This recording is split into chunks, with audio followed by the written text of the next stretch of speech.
اوس راځم د خبرونو تفصیل لا مخکې راځمه چې د هندوستان په اړه باندې تازه معلومات څه دي هغه ستاسو سره شریک کړمه.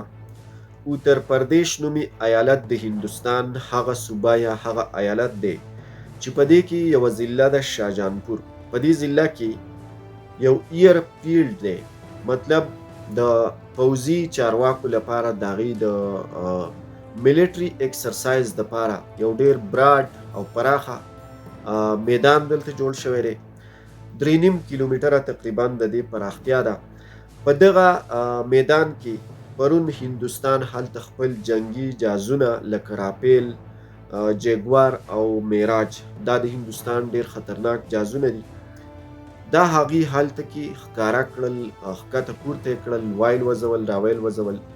د دې دپاره یو قسم ملیټري ایکسرسایز یې هلته وکړو. په دې مقصد باندې پاکستان ته یو سیګنل ورکولو، یو خبرداری ورکولو چې هندوستان لا اوس هم حملې ته چمتو او تیار دی. بلخوا د پاکستان د پوځ چې کوم کور کمانډران دي د هغې ترمنځ یوه غونډه شوې ده، د جنرال عاصم منیر په مشرۍ کې دغه غونډه ترسره شوې ده او د مطبوعاتو او د میډیا د موجوده ریپورټونو تر مخه پاکستان هم دا خبرداری ورکړی دی هندوستان ته چې که هندوستان په موږ حمله وکړه نو موږ به خامخا جوابي کاروایی به کوو، موږ به هم خطرناکه حمله د هغې په جواب کې په هندوستان کوو. دا د پاکستان د پوځ اوسنی دریځ یا موقف دی. خو دلته کې 2 نقطې یا پوینټس ډېرې مهمې دي او باید چې موږ دا په نظر کې وساتو. یو دا چې پاکستان په دې وخت کې د جنگ څه قسم خواهش نه لري، ځکه چې په عام ډول موږ نظر وکړو د پاکستان اقتصاد او معیشت او بیا پاکستان کې دننه سیاسي اړی ګړی دی. نو په دې وخت کې که پاکستان د هند سره فرض کا د جنگ پیل وکړي نو دا به د پاکستان د بربادۍ نتیجه وي.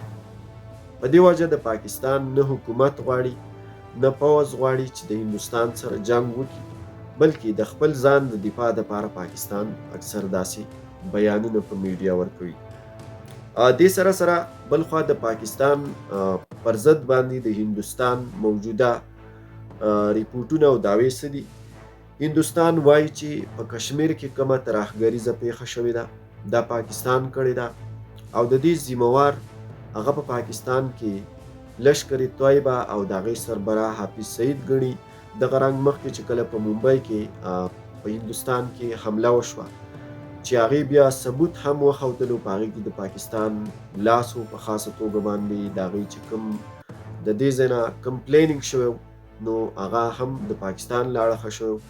نو د هغه ځای نه هغې دغه تورونه او دغه الزامات په پاکستان پورې کوي چې پاکستان یو هغه هیواد دی چې دا ترهګرۍ ته یا دهشتګردۍ ته وده ورکوي او ضرور دا کېدلی شي چې د کشمیر د پهلګام په واقعه کې په پیښه کې د پاکستان لاس دی.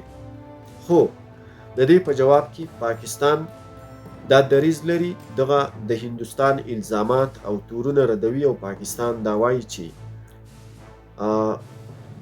په دغه حمله کې زموږ هیڅ قسم سپورټ او تعاون نشته. موږ د دې په مکمل ډول باندې مذمت کوو، په مکمل او سختو ټکو کې د دغه حملې غندنه کوو، ځکه چې د انسانیت قتل عام څوک هم کوي موږ د هغې ملګري نه یو. دا د پاکستان موجوده سټینس دی او که هندوستان بیا هم دغه تورونه په موږ لګوي نو باید چې په نړیوال ډګر باندې په عالمي سطح باندې د دغه ترهګریزې پیښې تحقیقات او غیر جانبداره پلټنې وشي چې دا معلومه شي چې آیا پاکستان په دغه پیښه کې انوالو دی، په دې کې د پاکستان سپورټ حاصل دی یا نه دی، که نه صرف هندوستان د پاکستان د سیاسي ایمیج د خرابولو دپاره دا قسم پروپیګنډا په دې وخت کې شایع کوي او دنیا ته په نړیوال ډګر باندې په نړیواله کچه باندې د پاکستان د بدنامولو کوشش کوي.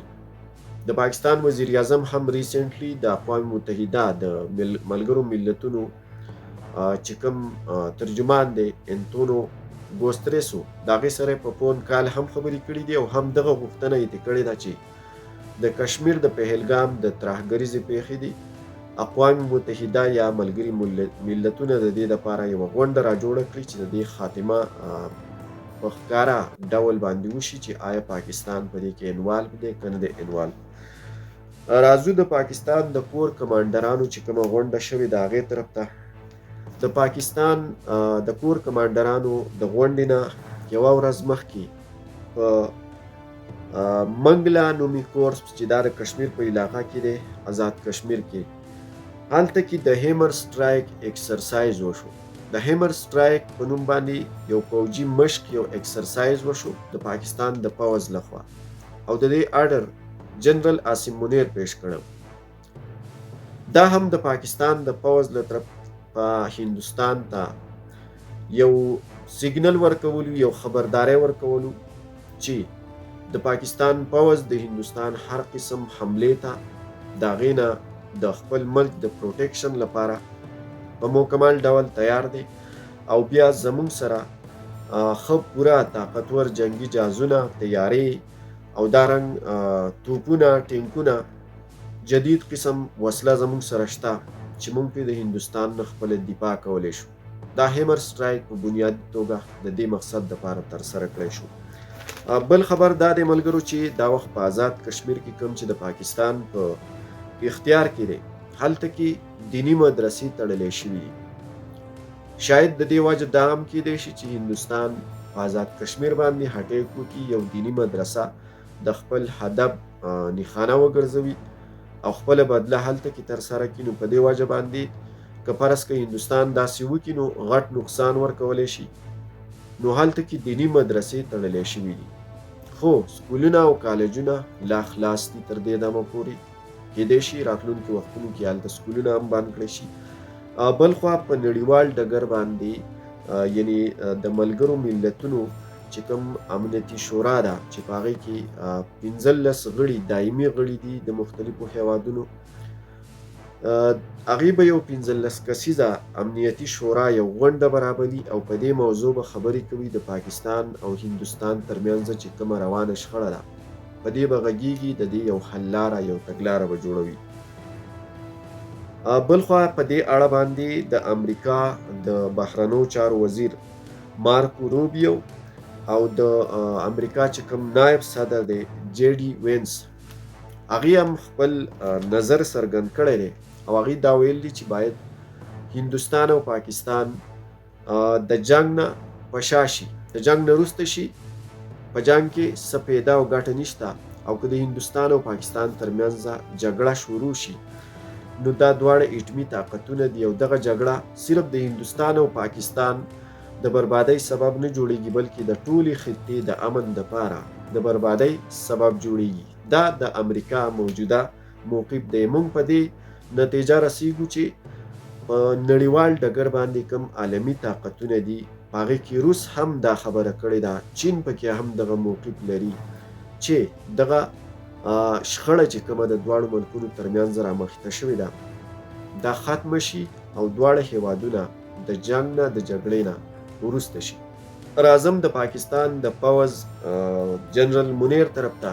د پاکستان د پوځ مشر جنرال منیر دا ویلي دي چې قوم دا وخت کې زموږ پر شا ولاړ دی، زموږ سره متحد دی، او پاکستان چې کومه آرمي دی، کوم پوځ دی، په خاصه توګه پښتانه ورسره هم ولاړ دي. بیا راځم د جنوبي وزیرستان په اړه باندې یو خبر دی. په جنوبي وزیرستان کې 13 ورځ هلته کې یو جیلي احتجاج وکړی شو. دا احتجاج داسې وکړی شو چې د پاکستان پوځ هلته کې لاړو، هلته چې کوم سرکاري سکولونه دي د هغې په استادانو باندې یو زور، یو فشار، یو دباو راوړی شو، او هغې ته وویل چې تاسو راشئ او احتجاج وکئ، د سکولونو ماشومان ټول راوباسئ. هغه ماشومانو له په لاسو کې د پاکستان د جنا صاحب چې هغه د پاکستان فاونډر دی او د هغه او د علامه اقبال او دارنګ د پاکستان تصویرونه ورکړه، او هغې په لاسو کې نیول دي، د پاکستان جنډې په لاسو کې ورکړي چې دا ونیسئ، یو احتجاج وکړئ چې دنیا ته مونږ دا خبرداری ورکو چې د وزیرستان پښتانه دا وخت کې هم د پاک پوځ پر شا ولاړ دي مضبوط په دغه جنګ کې. خو دا د پښتنو په خوښه دا احتجاج نه دی شوی، بلکې په هغې یو زبردستي شوې ده. او د پښتون ژغورنې غورځنګ PTM لخوا چې دا وخت کې د هغې کوم دریځ دی، نو هغه دا وایي چې د وزیرستان کوم پښتانه دي د تېرو 100 کلونو راسي، یعنې د 15 یا 10 کلونو راسي په وزیرستان کې بدامني ده، ترهګري ده. یو شمېر پښتانه هلته کې ووژلی شو، شهیدان شو.